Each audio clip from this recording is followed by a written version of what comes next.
Ladies and gentlemen, good afternoon, and thank you for joining us at this, the 119th Annual General Meeting of the British Standards Institution. My name is John Hurst, and I am Chairman of the BSI Board.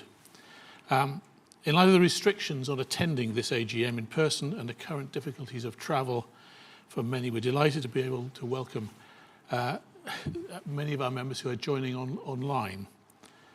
We'll begin our AGM with a presentation by the Chief Executive, Susan Taylor-Martin, covering the group's activities in 2020 and looking forward to 2021.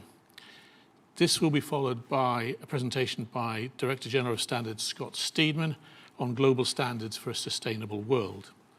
After the presentations, I and the rest of the board will be very pleased to answer any questions you may have. If you are joining us online, this will be done by typing and submitting your questions in writing on Teams. Messages can be submitted at any time up until I close the session. Questions sent via the Teams platform will be moderated before being sent to me to avoid repetition. And when you do submit questions, please give your name and your organisation when putting the question.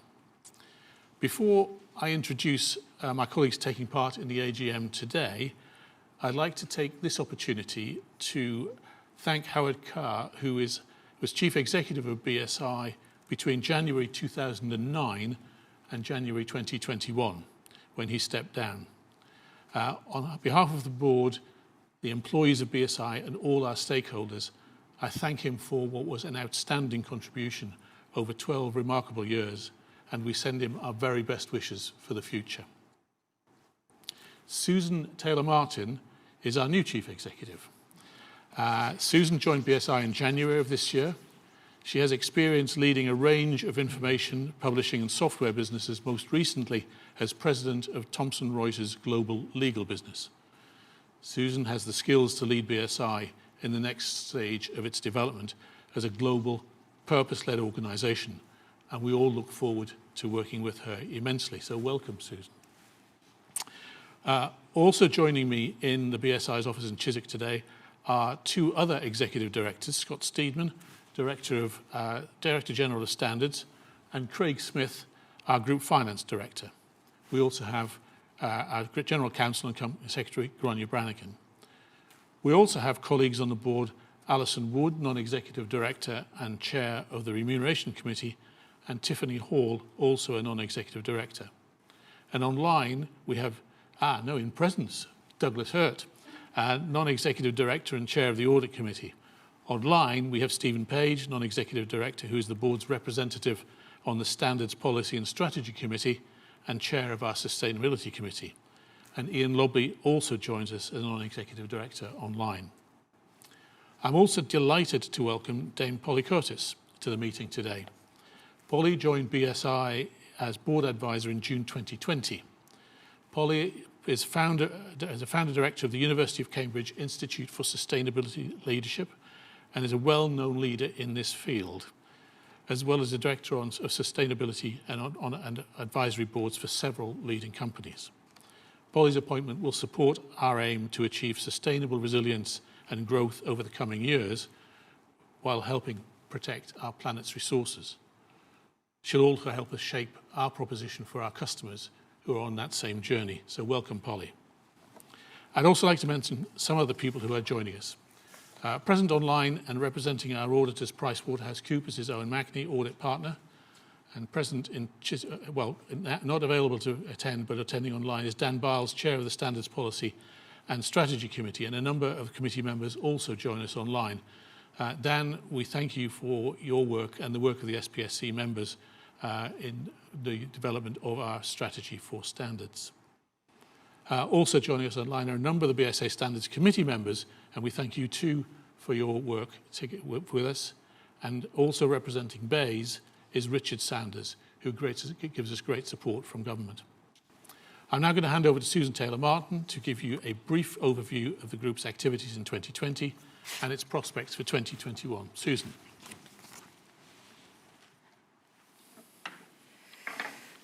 John, thank you very much indeed. Great to be here. And as John mentioned, I took over from Howard on the 20th of January, so early days. still. And he also mentioned I joined from Thomson Reuters, so very different organisation. But I did know the BSI brand and loved it, and I loved the BSI kite mark, and like 99% of the UK population.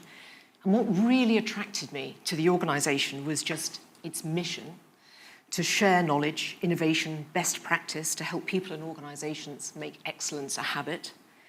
And I'm a very values-driven person, and integrity and truth and trust absolutely course through BSI.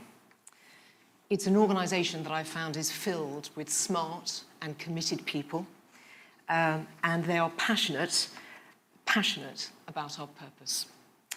So I also believe, and this was another piece of the attraction for me, we have a huge opportunity to deliver even more value to our clients and to deliver an even greater impact on the world. So with that, this is what I was hoping to kind of cover today, a few topics. I wanted to start actually with just reinforcing why BSI matters and purpose and mission and the values that underpin everything that we do. And then I'm going to reflect a little bit on COVID-19 because obviously that had a significant impact on our business last year and through the beginning of this year too, to be frank. And then I'm going to take you through some of the highlights of our performance in 2020. And finally, I wanted to share some of my initial impressions and some of our kind of early areas of strategic focus. So with that, so why does BSI matter? At our heart, we are the UK's national standards body, and we take that responsibility incredibly seriously. And our Director General of Standards, Scott Steedman, is going to talk about that in much more detail later on. We're also a leader, however, of international standards development, and that matters because standards are the cornerstone of global trade, and they are the cornerstone of global cooperation on issues like sustainability. So they're consensus-based, codified best practice, actionable know-how, if you will, is certainly how I think about standards. And I believe they're at their best when they're solving industry-wide issues because they can scale and they can mainstream change. A great example of kind of a set of standards in addressing industry-wide issues and showing UK-wide commitment, and commitment actually that's now gone global, would be the Building Information Modelling Standards, or BIM for short. I've got a proponent of these right in front of me, as it happens. And BIM has been absolutely transformational in the construction industry because it's led to significant CapEx and OpEx savings, reduction in waste, energy savings, exploitation of Internet of Things technology, digital twins. And the trigger was government pressure on the industry to say, you need to agree a common set of standards for the data sets that we use in design, construction, operation, and maintenance. And this suite of British standards and data sets, and PAS standards, in fact, as well, was developed by BSI, including security, health, and safety aspects. And all of those standards then turned into an ISO standard, the 19,650 series. So that was launched last year in 2020, and it set the global standard for business, for building information modelling. So in addition to our standards work, we also share, embed, assess, and support best practice through our business lines. And those are knowledge, assurance, regulatory services, and consulting. I'll talk about those and their performance last year in a bit more detail. And it's those activities that help our clients enter new markets, be trusted by their customers, and give those customers confidence. Because by adopting standards, our clients can not just comply with regulation, but they can accelerate innovation. And in fact, we've got a new innovation kite mark that came out just recently. We help them be more resilient. We help them be more sustainable. And for example, some of the work that we're doing for Innovate UK to develop a roadmap to enable the UK to meet net zero targets by leveraging industrial biotech industry is a great example of that, or helping our clients establish a process to report their greenhouse gases. All of those are things that standards can help our clients with. So I wanted to talk about what underpins our organisation, because it's incredibly important. And the first thing is our purpose, which is written up here, which speaks to the critical role that we play in today's world, helping clients navigate change and the challenges that are facing society, industry, our communities in general. In the middle there, you'll see our mission, and it's a very powerful mission because it's central to what we do every day, day in, day out.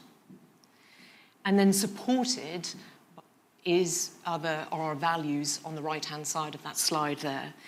And we're an organisation, I'm going to start at the bottom, absolutely filled with expertise, and indeed we convene experts as part of our kind of standards work.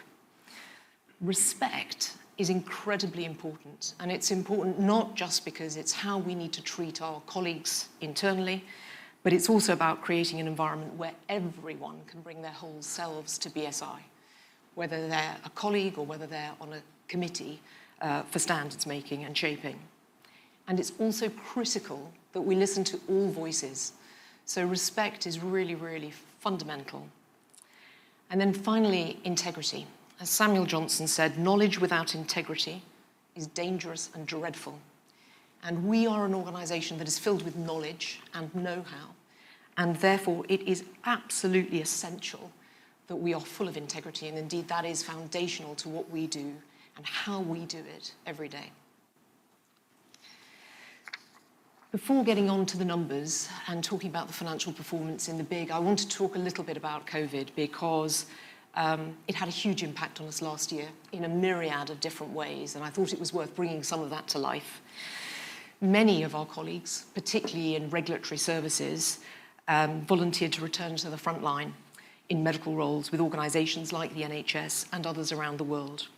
And they volunteered in vaccination centres and charities dealing with social and economic impact of COVID-19.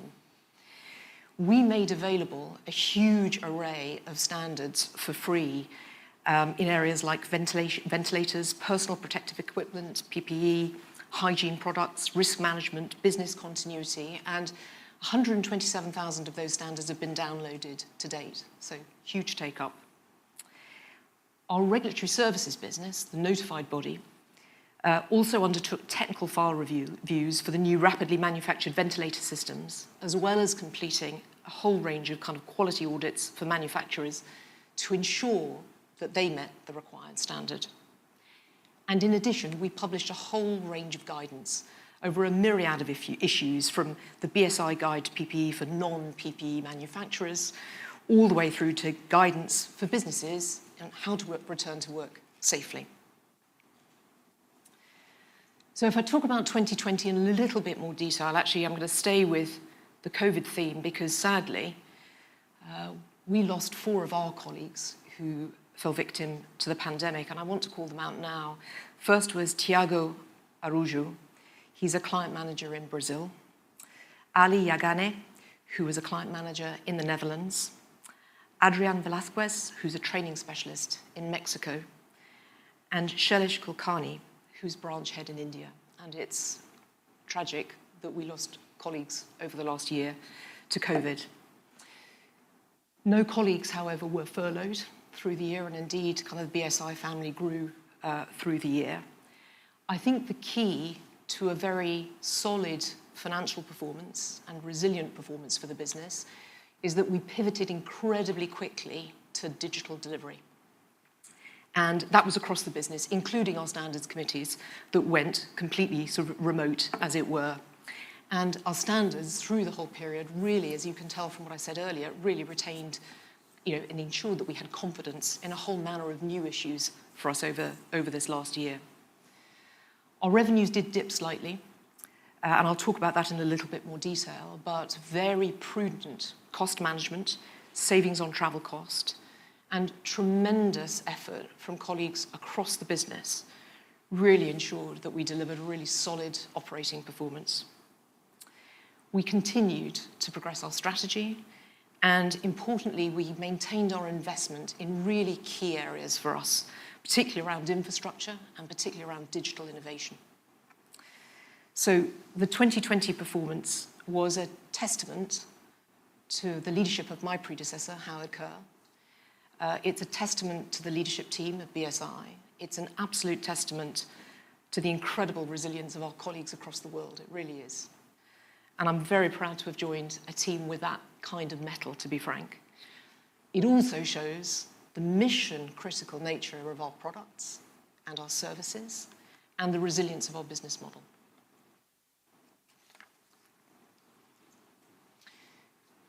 If I talk about 2020 just in terms of the numbers, you'll be grateful to know I'm not going to go through this entire sheet, but I wanted to pick out a few critical ones. Firstly, revenue. So we delivered 539.3 million of revenue. That was down, as I mentioned before, just 2% on our previous high watermark, which was 2019. And in fact, 1% of that decline was due to currency. So it was a really resilient performance for that perspective. I'm going to talk about the business and how that broke down across our business units a little bit later. Underlying profit, which is effectively revenue after all of our costs except one-off and exceptional costs, increased 16% to 67.4 million. And that was as a result of a number of different things. As I mentioned, a very prudent approach to costs, certainly early on in the pandemic. Travel cost savings because we were in lockdown. Greater utilisation across the business, as well as the impact of strong growth from our regulatory services business. Cash and deposits were up 47 million, primarily because of that strong profit performance and really tight focus on cash management, thanks to the finance team. And from a net asset perspective, you can see an increase there that was primarily driven by retained profit in the year and movements in reserves. And then finally, I just wanted to kind of point out the final line there on UK pension scheme.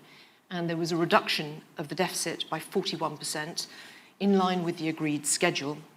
And in 2020, we made a payment of 27.1 million versus 13.5 million the previous year. And we still remain committed to reducing the deficit, and we're working very closely with the pension trustee to do so by June 2023. When I look at use of funds, key point here is just throughout the year, the business remained really cash generative. Much greater emphasis, as I mentioned, on cash management, and so we deliver that increase in funds of 47 million. Cash generated from operations, you'll see, was at 111 million, just over. You'll also see on this slide some of the kind of the major outflows. The contribution to the pension fund I mentioned just a minute ago, 27.1 million. And then the last one I just mentioned is there's also 16 million there of planned capital investments in IT systems, infrastructure, in digital client solutions. So really important that we kept up that kind of investment through last year. So I want to dig into a little bit more detail just in terms of the shape of BSI. And as I said, we're split into four kind of lines of business. And I'm going to start at the top right-hand side with knowledge, which was down 2% for the year. The diversity of business lines actually within the knowledge segment meant it was pretty resilient during a difficult year. We did see that our document sales, which were primarily used kind of by individuals, was down, primarily, I guess, because of home working, to be frank. But subscriptions and royalties held up pretty well. And I think the one area that was negatively impacted through the year more seriously was around our services business. And it was a combination of the impact of the pandemic, but also the impact of Brexit, because we saw our EU-funded projects decline through the year. As I mentioned before, all of our committee meetings for standards were held virtually, and that's been the case since March. And programme delivery is now completely remote. So again, a really resilient performance. And very impressively, I think, for this team, the investment in innovation across the business and in client-facing products and services continued through a really tough year. To do that remotely is not an easy feat. So congratulations to the knowledge team for doing that. From an assurance perspective, which is a little bit further down, you can see that that's 49% of group revenue. And you can see that overall that declined 7%. But there are some differences across that assurance business because we split it into 3 different pieces of business. And the first is what we call system certification. And that's where the pandemic did stop us being able to kind of go to client site and certify our clients. The really swift deployment across the team of innovative, immersive technology facilitated the remote delivery of those services, which was really impressive. And so critically, the quality of those audits didn't decline through that remote delivery. We saw that bit of the business go backwards about 3.5%. Second piece of the business is called product certification. And actually, this was an area for the business where, in fact, the pandemic increased demand, particularly around things, as you can imagine, like PPE. Revenue went up 4% last year. And we are now, post-Brexit, a designated approved body for the new UK CA marking. And then the third component of assurance is training. And they had a very tough year because that was something that was more difficult to shift to remote. People initially, really, some clients decided just to cancel training. Actually, that picked up remotely later in the year and the business recovered well. But we saw a significant decline of about 28% over the year. By the end of 2020, we were delivering 50% of our training courses remotely. And we've seen really strong recovery across training, but in fact across assurance since the end of 2020. So 21 has started very strong. So moving around my wheel, the next chunk is regulatory services. And as you can see, that's 26% of our revenue overall. And there we posted a really healthy 20% growth. There was very strong demand in the regulatory services area, which again is focused around medical devices for BSI. And this is despite COVID-19. Industry-wide cooperation to accept remote delivery using immersive technology to ensure that we kind of kept up the quality standards of the audits that we were doing there. And in fact, 95% of our audits were performed remotely in Q2. And by the end of the year, that'll settle down to about 70%. So again, very sort of significant shift to remote delivery there. Post-Brexit, we are now recognised as the UK approved body with the first UK CA certificates to be issued in 21, so this year. And this is another area where we've had significant investment through 2020 and it continues in our IT infrastructure to really make sure that we can serve our regulatory services clients in as streamlined and as efficient manner as possible so that we can underpin that continued growth and demand. And then finally, just to turn to our consulting business. So as you can see, that's 13% of our overall revenue. It also had a relatively more significant decline, I guess because it's a service that's seen as slightly more discretionary in the first part of the year. And we have 2 parts of that business. One part is focused on environmental health, safety, security. And the other part of the business is focused on cybersecurity, information resilience.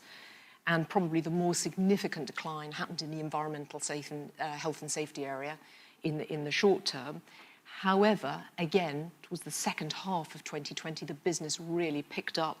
And in fact, the shift to provide on-site COVID-19 support for clients has become a major driver of sales activity, and that's continued through this year. And then from a cybersecurity and information resilience, and the good news about this stream is it's much more tailored to kind of remote delivery as it were. And cybersecurity issues continue to be something that was incredibly important to clients all the way through the pandemic. And I'm sure you've seen news articles talking about that rise in kind of cybersecurity issues as we've all shifted to kind of a digital online life in a much more dramatic way.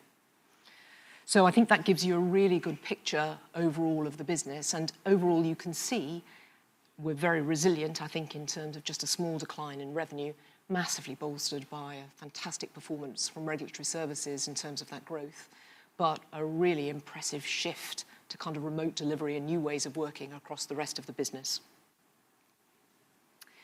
And I just wanted to share this kind of final slide just to give you another view of our overall revenue picture. I've just broken this out by 3 key sort of areas. You can see that EMEA accounted for 45% of our revenues, 1% decline across Europe. The Americas accounts for 34% of our revenues, and actually that went up a percentage point, and the reason being that our regulatory services business has a very strong presence in the US market, and so that buoyed up the US market overall. And then Asia Pac, you'll see a kind of 6.5 decline in revenue. And interestingly, that's because that's a very training, so within our assurance business, there's a very heavy training component of that business in Asia. But as I said, overall, extremely resilient. And then finally, I just wanted to share some initial impressions and our areas for kind of key strategic focus. The strengths that I've listed on the left-hand side will be known to many of you, but there is no question that this BSI is a very trusted brand. And throughout the business, the importance of integrity, the value of trust are really well understood, appreciated. Most critically, though, they are lived. So it's not something that lives on a PowerPoint, it lives in terms of how people do their work day in, day out. We have great people who are motivated to do the right thing, and whether that's carrying out a health and safety audit, certifying a medical device, helping clients report on their greenhouse gas emissions, developing new standards to make sure that we have cyber-secure supply chains. We have really committed people around the business everywhere.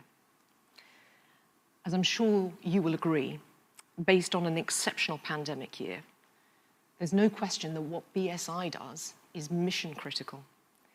Given the spread of our business, overall we've been pretty resilient. And I owe a huge debt of gratitude to the loyal and dedicated teams around the world that really made that possible. Importantly, as I said earlier, I believe we can do more. And we have an opportunity to deliver even greater value and really help scale and mainstream change. And going forward, we want to reinforce and build on our success and continue growth. There's no question about that. But we've also got 2 kind of overarching themes that I think a lot of our work is going to be focused around. And the first is around digital transformation. And I apply that both to how we work and how we operate internally within BSI. We can really leverage that. And the second is in terms of solutions and services we provide to our clients, and indeed services that we can do to support our clients through their own digital transformations. This is one of the huge kind of areas that we know our clients are really fixated about. And the second big area is around sustainability. Our purpose is to inspire trust for a more resilient world. There is no resilience without sustainability. It's a huge challenge. It's exactly the kind of industry-wide, society, global issue where BSI really needs to focus because we can absolutely help.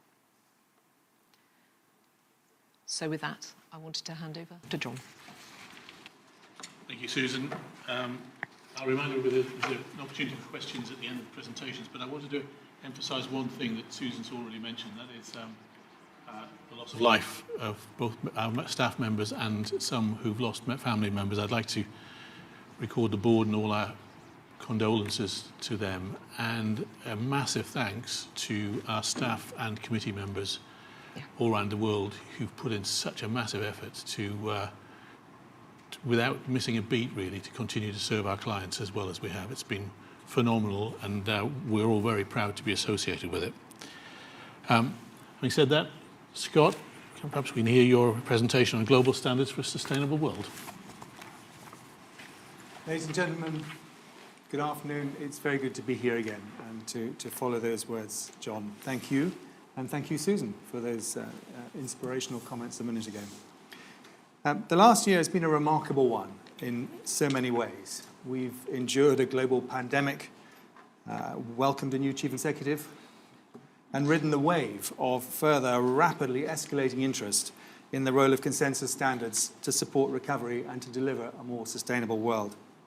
That, and of course the UK completed the Brexit process, triggering the biggest transformation in the way the UK government uses industry standards since the early 1970s. when I was still at school. We are a purpose-led organisation. It's taken us time to work this out, but it's clear that in a world faced with seemingly insuperable challenges, the role of standards that can build trust and accelerate outcomes that will protect the planet, its people and their prosperity has never been so prescient. I've said it before, but it's worth repeating. The fastest way to tackle climate change, to build back better, and to secure a new role for the UK post-transition is through consensus. BSI is uniquely placed to offer a way forward for the nation and for the world as a thought leader in the shaping and implementation of global standards. These three themes, planet, people, and prosperity, are central to our mission, and I'm going to talk about them one by one. Sustainability is becoming a stronger and stronger area of focus for us.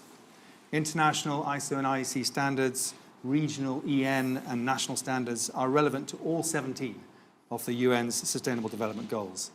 In the UK, we're taking a strategic approach to support innovation, an approach based on multi-stakeholder, holistic, early intervention standard solutions that seek to improve the alignment between policy implementation, regulatory frameworks, new standards development, market use and dissemination, and training and accreditation. I've highlighted two projects here, Energy Smart Appliances and the Faraday Battery Challenge, which are prime examples of the way we've taken a systems-based approach to the design of new standards and the regulatory regime that will support innovation and rapid scale-up and deployment of novel technologies in the service of sustainability. Our work in sustainable finance is another recent success. There's been no holistic programme of standards development work on this topic, and so we've worked with government, which was originally referenced in the 2019 Green Finance Strategy, to build on the UK's global leadership in green finance and to help the global financial industry align itself with the UN SDGs. There's a strategic advisory group which oversees the standards programme, linked to the Green Finance Institute, 3 PAS projects, 2 of which were published last year, and a third PAS, 7342, which is due later this year. The PAS work in sustainable finance is aligned with the UK-led international ISO standards programme under the committee TC322, which is preparing a technical report on sustainable finance due this quarter and will publish its first framework standard, ISO 32210, next year. We're doing what we can to be ready for COP26 in Glasgow, focusing on how to demonstrate the potential of standards to meet sustainability goals, whatever is agreed at the meeting.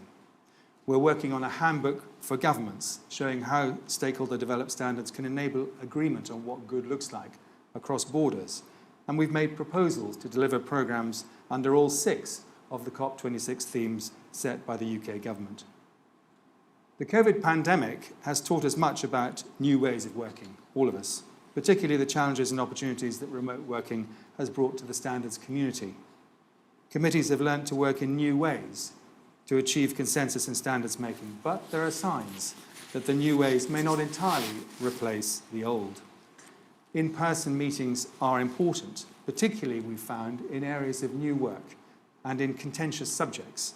And we all know that we can't replace the social side of consensus building with Zoom or Teams. The challenge is whether virtual attendance delivers equitable participation. At their heart, of course, standards are all about people. The reason we want standards to address efficiency, safety, or sustainability is that everything we do is aimed at improving the lives of people, either directly through better products and services, or because they're in some way affected by the issues that standards cover. We're pushing hard to encourage more participation and to increase diversity and inclusivity in our standards committees, including more broadly advertising new chair roles, encouraging deputy chairs and succession planning to better engage the next generation. We're limiting the number of terms that existing chairs can serve, and we're actively promoting standards making in networks, which we feel may be underrepresented in our committees. And we continue to diversify the areas that we cover. For example, in late 2020, we published this excellent standard, PAS 224, a code of practice for plant-based foods. When is food plant-based and when is it animal-based? It's a very tricky question.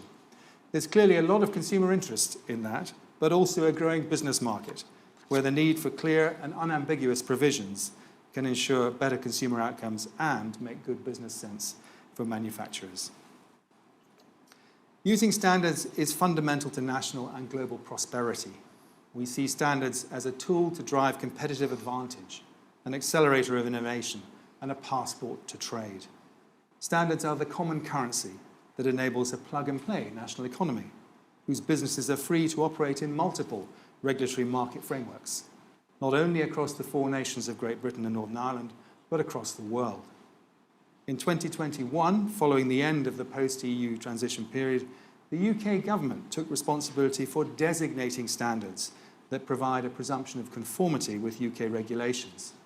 For the GB market, this has replaced the structure of harmonised standards used across the EU and the EEA. And over the last year, we've been very pleased to support the Department of Business, Energy and Industrial Strategy, BEIS, to implement a designated standards system that will ensure transparency and provide certainty and continuity for businesses operating in the UK market and enable maximum opportunity to develop new global markets. We've also greatly strengthened our relationship with the Department for International Trade, DIT, offering advice and insight into the role of standards to support future trade agreements. Last year, I was pleased to be reappointed as a member of the DIT's Strategic Trade Advisory Group, or STAG, and my team and I have welcomed the opportunity to provide input on how international standards, adopted as British standards in the UK, enable market access and deliver opportunities for bilateral and multilateral cooperation for UK businesses. We've stressed the importance of ensuring a strong UK stakeholder voice in international standards work, which provides the critical legitimacy for the use of international standards in the UK. And in this context, we've been very pleased to see growth in the use of our digital tools, notably the British Standards Online, BSOL, and Compliance Navigator, our subscription service focused on medical device standards and regulations. All of this points to an increased interest by business in platform-based rather than paper or PDF-based standards consumption. The second theme I'd like to comment on is the power of consensus. Speed is important. Last year, we launched a new concept of agile standards making, which we call BSI Flex, a methodology that brings stakeholders together to work in sprints. It's a rapid, iterative process, and it's been hugely successful, if very hard work. We used the Flex process at the peak of the pandemic and in the first lockdown to develop a new COVID-related standard on safe working guidance for industry, the first draft of which was published within weeks of the project launch. 3 versions were published over the summer of 2020, and we then pushed the standard to ISO, where it was swiftly taken up as the basis of an internationally agreed document, ISO PAS 45005, published in the autumn as part of the world-famous 45001 series on occupational health and safety. This was a remarkable achievement. We also used this approach to develop the first set of a new set of pioneering standards for competence in the built environment, which is BSI Flex 8670, which was sponsored by the Ministry for Housing, Communities and Local Government, MHCLG. We're investing in our digital platforms to bring together our subscription, our shop and standards development areas under a project called BSI Accord. This will improve the discoverability of standards and the value that we bring to our customers and shareholders. And in parallel, we're initiating a project to transition from our legacy standards development e-committee system to a new platform intended to interface with those customer-facing services in order to connect our standards makers and our standards users. Beyond Flex, the future evolution of standards is digitally enabled content. With other national standards bodies, we're supporting the transition to what we call in ISO smart standards, standards that are machine applicable, readable, and transferable.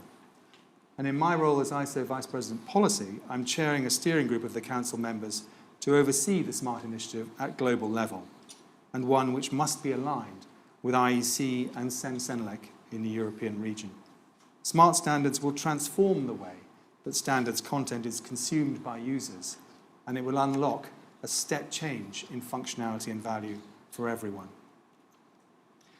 This year, sadly, funding for our Commonwealth Standards Network dried up, just as we had secured all 52 of the 54 Commonwealth countries that had national standards bodies as members.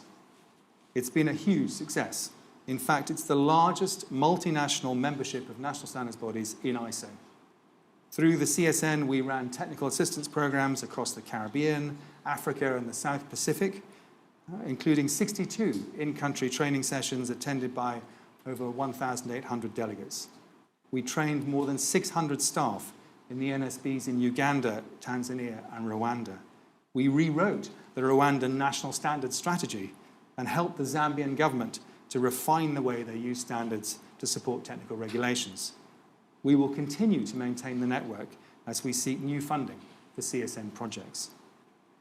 My term as ISO Vice President Policy will end at the end of this year, after 5 years.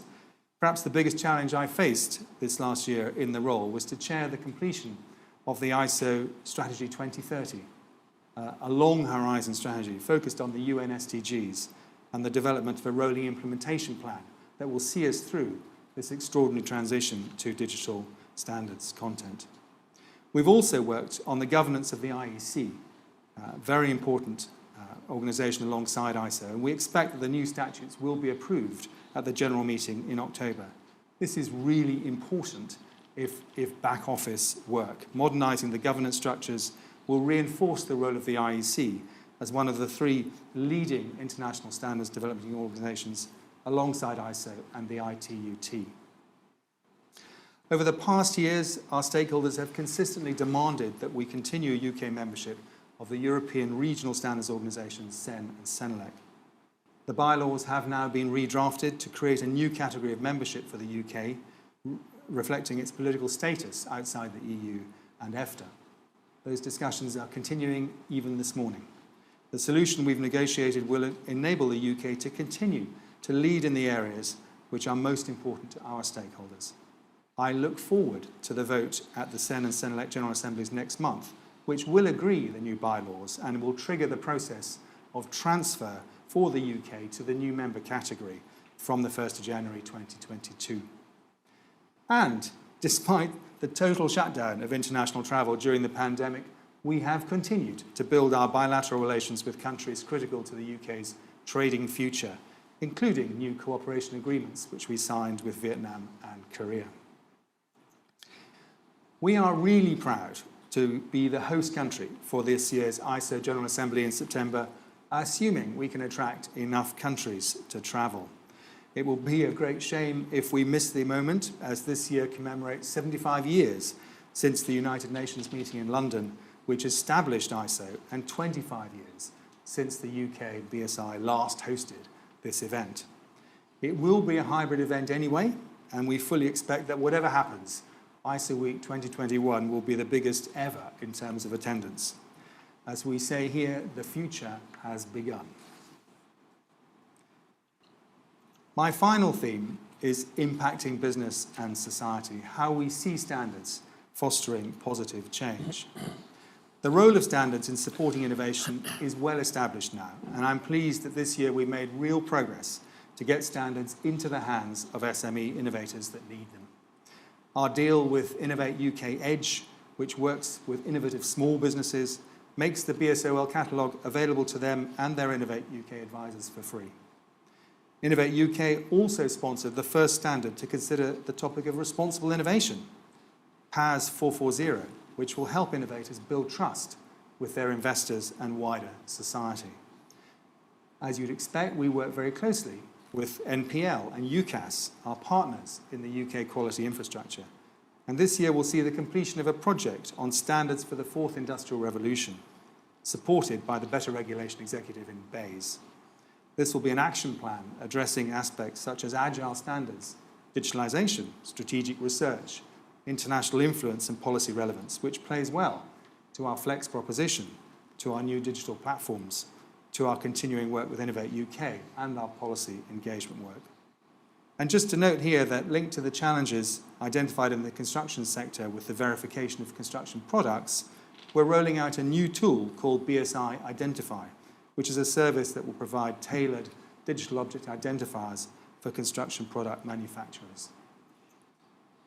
We've embarked on a major investment in research this year, both to update the macroeconomic evidence for the role of standards, updating the CEBR report that was published in 2015, and looking at the impact of standards on individual organisations. We're developing 3 online games which bring to life management decisions taken by companies looking to improve their use of standards based on actual case studies. One of the less visible aspects of our work has been in education.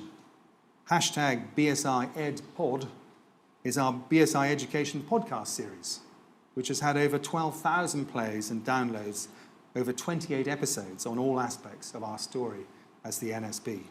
That's another good outcome and something to build on.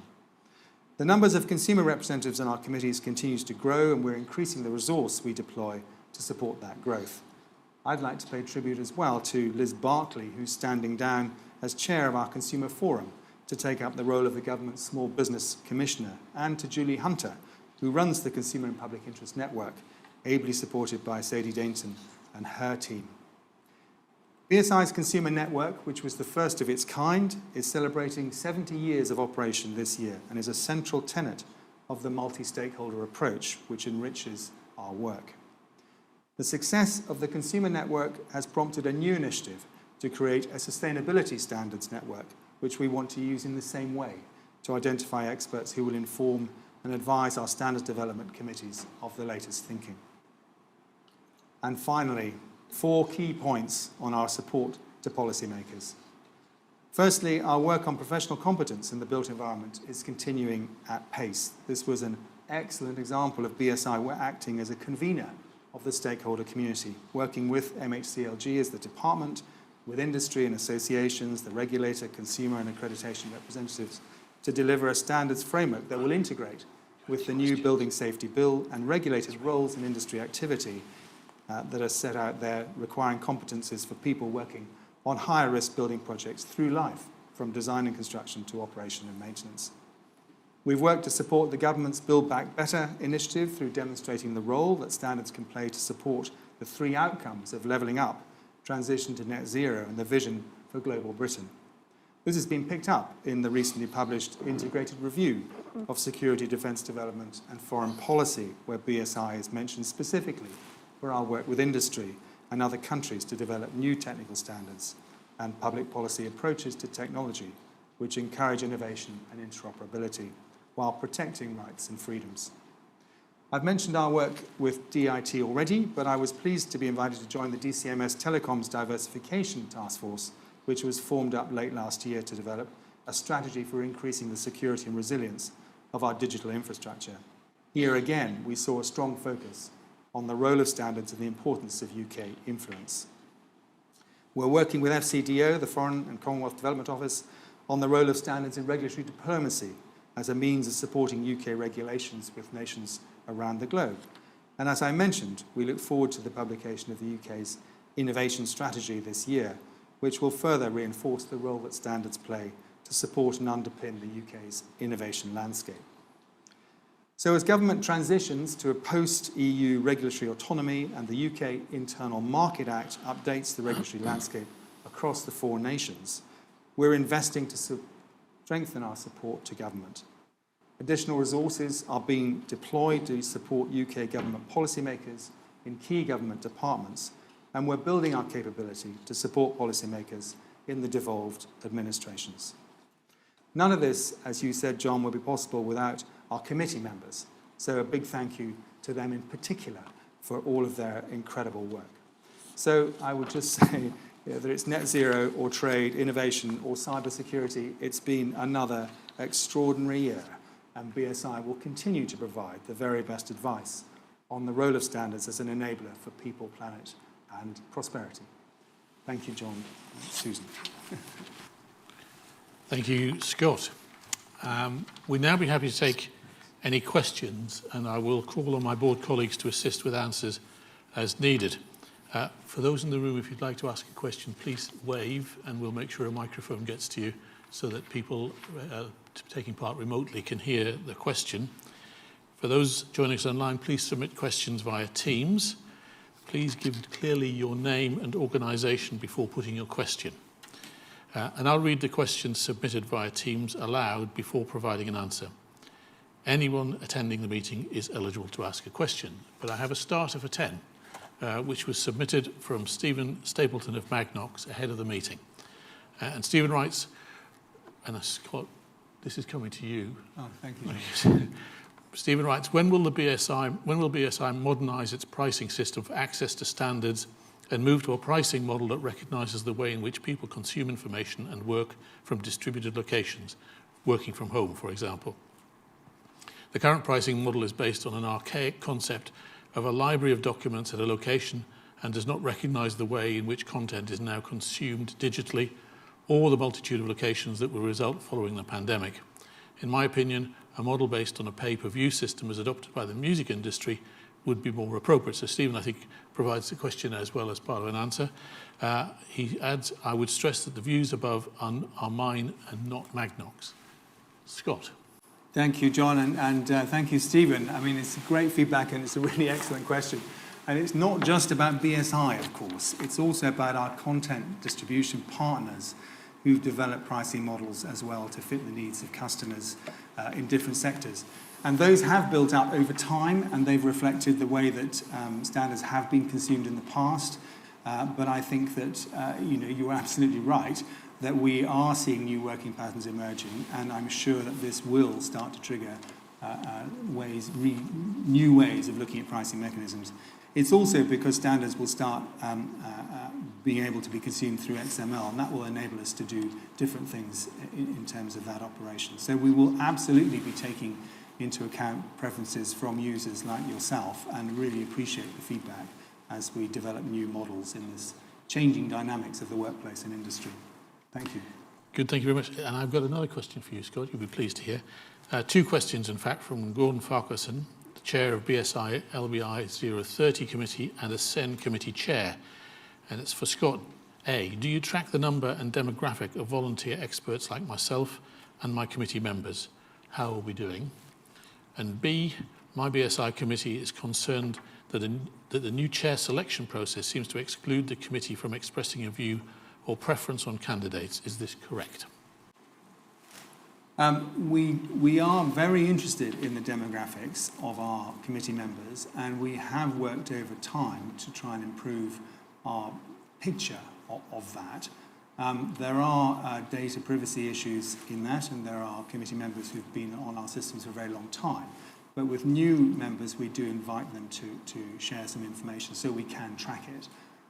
Diversity is really important to us, and I'm passionate about getting on top of this so that we can really show we've got the stakeholder input that we want. It's not as good as it should be, and I'm asking all committee chairs and committee members to try and help look for new participants from wherever they can. And there are networks that we need to reach out to, and we're trying to do that with some of the processes I mentioned in my remarks earlier on. When we're looking for committee chairs, we are dealing with a long legacy challenge. And we do have some very distinguished chairs who have served BSI committees extremely well, and we're deeply grateful, for quite a long time. And we do want to encourage new blood, and we're going to do that through encouraging the appointment of deputy chairs and succession planning. It's very common, and our Standards Policy and Strategy Committee, chaired by Dan Biles, approves these appointments in the end.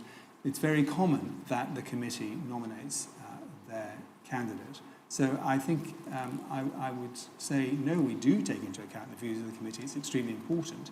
But we also ask the committee and committee chairs to reflect carefully on whether they really have chosen the right chair to be the successor. So it's a really hot topic, and any advice is most welcome. Thank you very much indeed.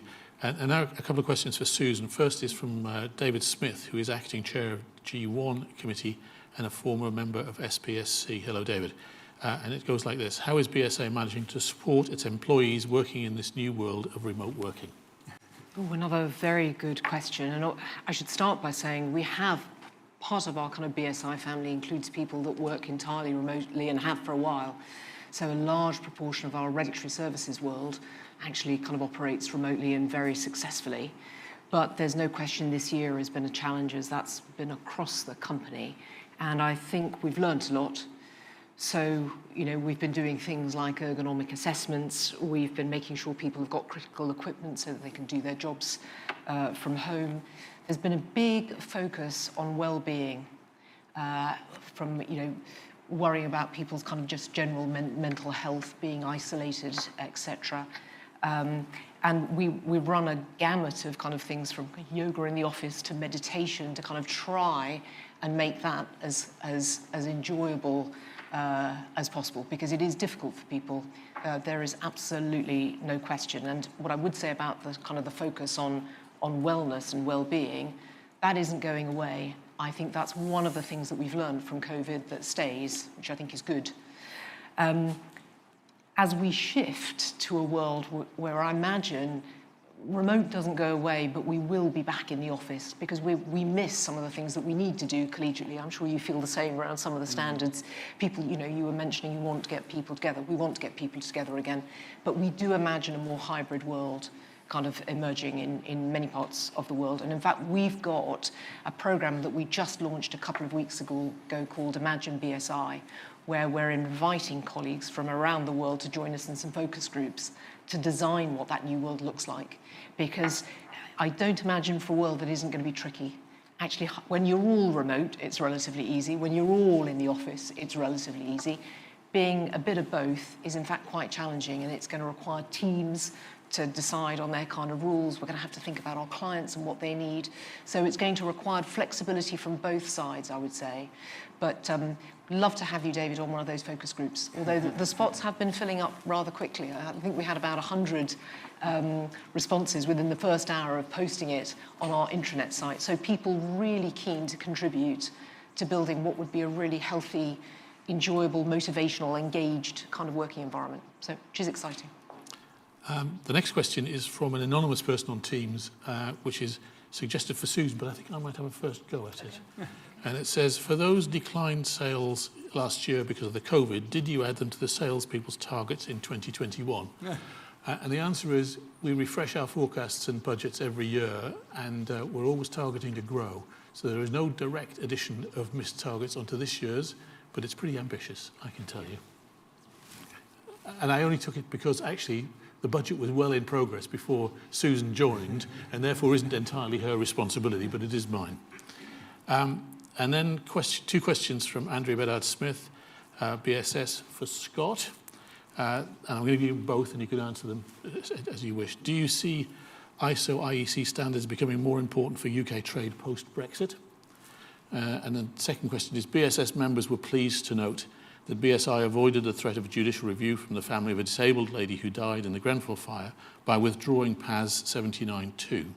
However, does this raise a question of precedence? If a standards technical committee finds the content of a PAS to be wrong, does this view take precedence over the view of the PAS committee?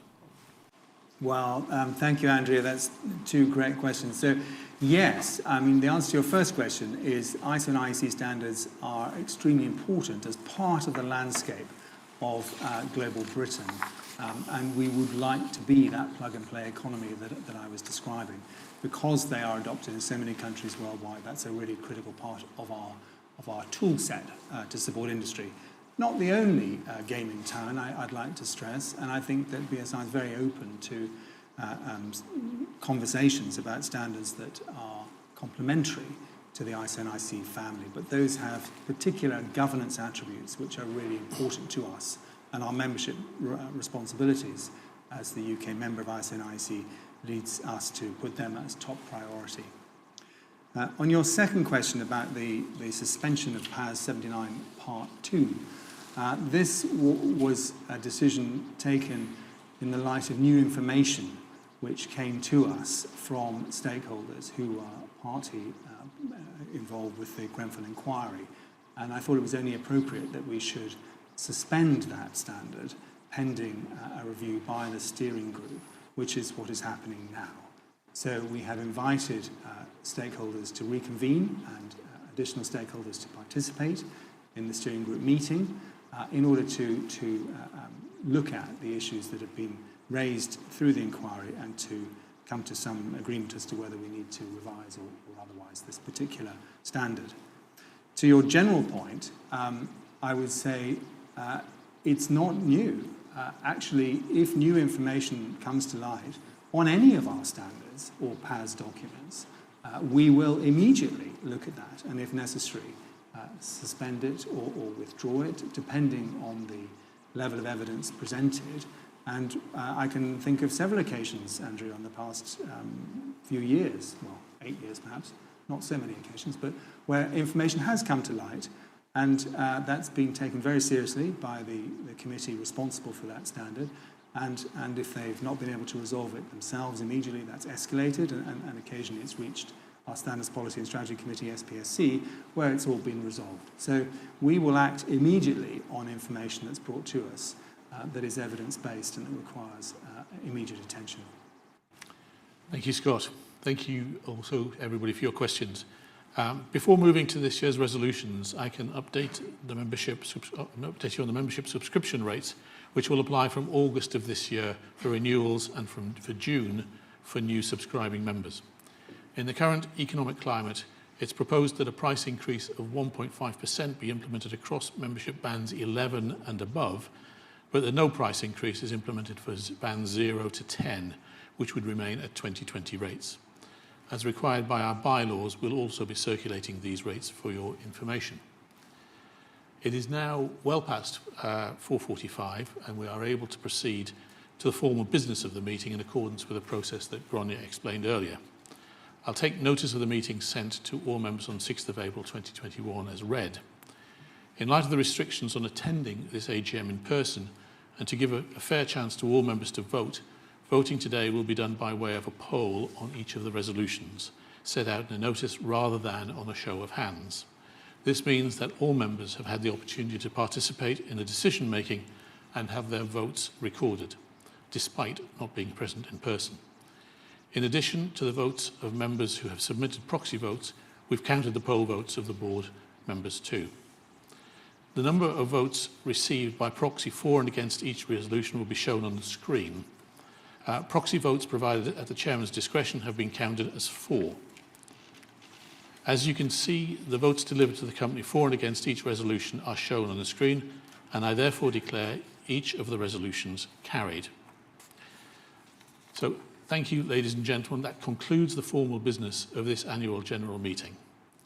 I should like to thank you, given that we have had a full and complete set of questions and answers, which were very helpful. Thank you very much indeed. I thank you all for attending and for your continued support of the British Standards Institution. And I now declare the 2021 AGM closed. Thank you very much indeed.